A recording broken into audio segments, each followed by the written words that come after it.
Milingona dhe mjalti, dunjaja dhe ne. Ra mbi tokë një pikë mjalt edhe erdhi një milingonë e vogël, e cila ju afrua pikës së mjaltit dhe shijoi nga ajo.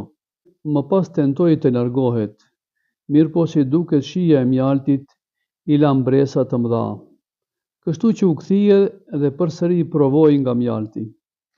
Vendosi të largohet, mirëpo si duket nuk mundej të ngopet nga ajo që e mori nga mjalti. U nis prap të merr diçka nga ajo, mirëpo kësaj radhe milingona vendosi të futet brenda pikës së mjaltit, e të kënaqet shumë e më shumë.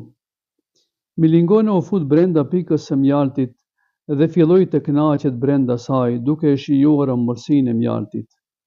Mirëpo papritmas, kur dëshiroi të largohet nga ajo, nuk mundi të dalë.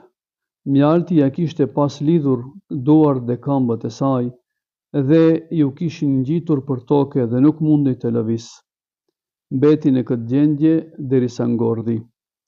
Mjalti ishte shkaku i shkatrimit të saj dhe moskënaqja e saj me atë që e hangri dhe dëshira e saj për më tepër ishte arsyeja e përfundimit të saj të dhëmshëm. Sikur ajo të ishte e kënaqur me pak nga mjalti, do të kënaqej dhe do të shpëtonte. Mirëpo ajo e refuzoi këtë.